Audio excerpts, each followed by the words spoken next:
여러분은 혹시 남들과 어울리는 시간보다 혼자 있을 때 더 큰 에너지를 얻으시나요?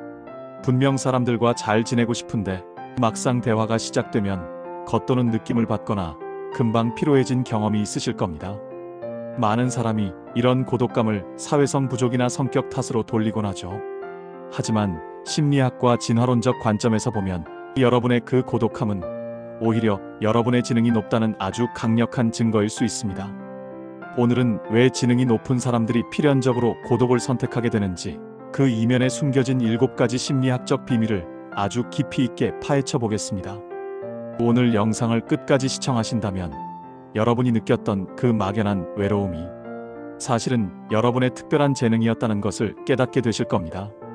첫 번째 이유는 사바나 지능 이론에서 찾을 수 있습니다. 런던 정치경제대학교의 사토시 카나자와 교수는 흥미로운 연구 결과를 발표했습니다. 보통 사람들은 친구나 가족과 더 많은 시간을 보낼수록 행복감을 느끼지만, 지능이 상위권인 사람들은 오히려 타인과 교류하는 시간이 늘어날수록 삶의 만족도가 떨어진다는 것이죠. 이것을 사바나 이론이라고 부릅니다. 인류의 조상들은 척박한 환경에서 살아남기 위해 반드시 집단 생활을 해야 했습니다.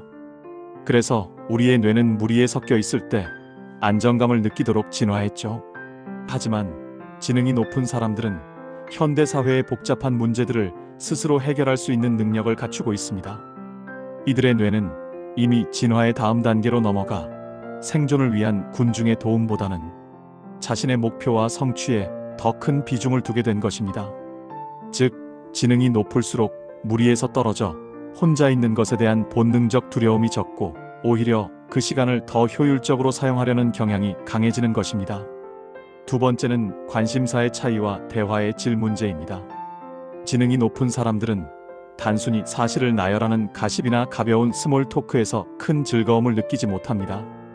이들은 누가 무엇을 했다는 이야기보다는 왜 그런 일이 일어났는지, 이 현상의 본질은 무엇인지와 같은 추상적이고 본질적인 아이디어에 열광합니다. 대다수의 사람이 어제 본 드라마나 주변 사람의 뒷담화에 열을 올릴 때, 지능이 높은 사람들은 우주의 팽창이나 인공지능의 미래, 혹은 삶과 죽음의 철학적 의미에 대해 고민하곤 합니다. 이런 관심사의 불일치는 자연스럽게 대화의 단절을 가져옵니다. 내가 하고 싶은 깊은 이야기를 들어줄 사람을 찾기가 힘들고, 남들의 가벼운 대화에 맞추려다 보니 금방 에너지가 고갈되는 것이죠. 이들에게 고독은 사회적 단절이 아니라 자신의 지적 욕구를 채우기 위한 자발적인 도피처가 됩니다. 세 번째는 높은 패턴 인식 능력과 예측 가능성 때문입니다. 지능이 높다는 것은 주변 환경에서 패턴을 찾아내고 미래를 예측하는 능력이 뛰어나다는 뜻이기도 합니다. 이들은 어떤 대화나 상황이 시작될 때 그 결말이 어떻게 끝날지 이미 머릿속으로 수십 가지 시나리오를 그려냅니다. 누군가 고민을 털어놓을 때도 그 문제의 원인과 해결책이 한눈에 보이고, 상대방이 다음에 무슨 말을 할지 미리 알게 되는 경우가 많습니다. 모든 것이 예측 가능하다는 것은 대화의 신비로움과 재미를 반감시킵니다. 이미 다 알고 있는 뻔한 결론을 향해 달려가는 대화에 참여하는 것은 이들에게 고역과 같습니다. 결과가 뻔히 보이는 영화를 반복해서 보는 것과 같은 피로감을 느끼기 때문입니다.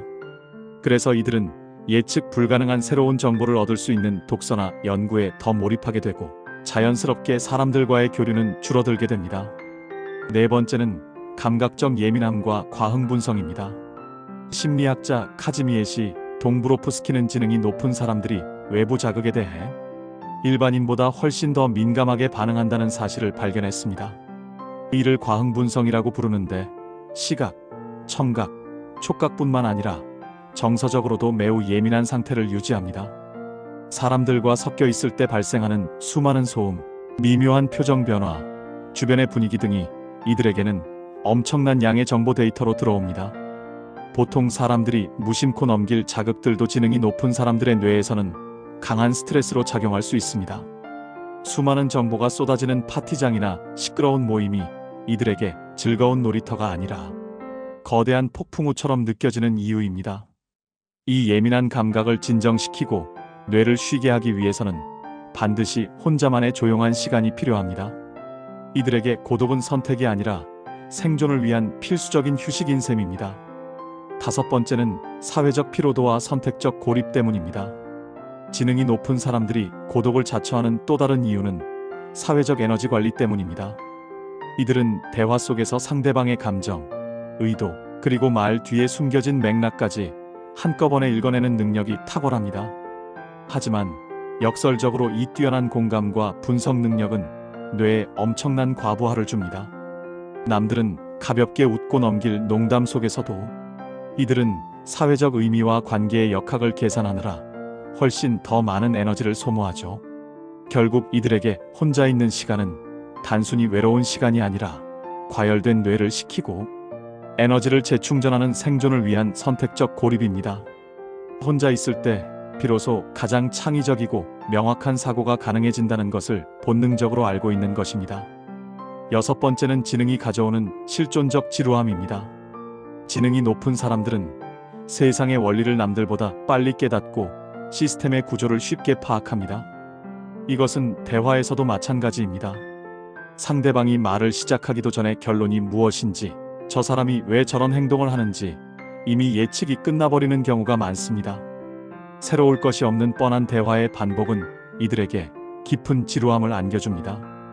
이 지루함을 견디기보다 차라리 미지의 영역을 탐구하거나 새로운 지식을 습득하는 고독한 과정을 택하는 것이죠. 이들에게 고독은 지루한 세상으로부터 자신을 보호하고 더 높은 차원의 재미를 찾아 나서는 탐험과도 같습니다. 7번째는 관계에 대한 높은 기준과 진정성 추구입니다. 지능이 높은 사람들은 관계의 양보다 질을 압도적으로 중요하게 생각합니다. 단순히 외로움을 달래기 위해 아무나 만나는 것을 시간 낭비라고 여깁니다. 이들은 자신과 비슷한 지적 수준을 공유하고 영혼을 나눌 수 있는 진정한 연결을 원합니다. 하지만 안타깝게도 인구 통계학적으로 그런 사람을 만날 확률은 지능이 높을수록 희박해집니다. 이들은 피상적인 관계에서 오는 허무함을 누구보다 잘 알기에 어설픈 관계를 맺느니 차라리 혼자 있기를 택합니다. 소수의 믿을 수 있는 사람들과만 깊은 관계를 유지하려다 보니 주변에서는 이들을 차갑거나 사교성이 없는 사람으로 오해하기도 합니다. 하지만 이들은 누구보다 관계에 진심이며 그 진정성을 지키기 위해 고독을 감수하고 있는 것입니다. 정리하자면 지능이 높은 사람들의 고독은 사회적 실패가 아니라 지적 성장의 증거입니다. 이들은 혼자 있는 시간 동안 자신의 내면을 탐구하고 새로운 지식을 흡수하며 세상을 더 넓은 관점에서 바라봅니다. 만약 여러분이 지금 고독함을 느끼고 있다면 그것은 여러분의 뇌가 더 높은 차원의 가치를 추구하고 있다는 신호일지도 모릅니다. 억지로 타인의 시선에 맞추기 위해 무리에 끼려 노력하지 마세요. 여러분만의 속도와 깊이로 고독을 즐길 때 그 시간은 여러분을 더 빛나게 만드는 소중한 자산이 될 것입니다. 오늘 영상이 여러분의 고독을 이해하는데 작은 위로가 되었기를 바랍니다. 영상이 유익했다면 구독과 좋아요로 응원해주세요. 시청해주셔서 감사합니다.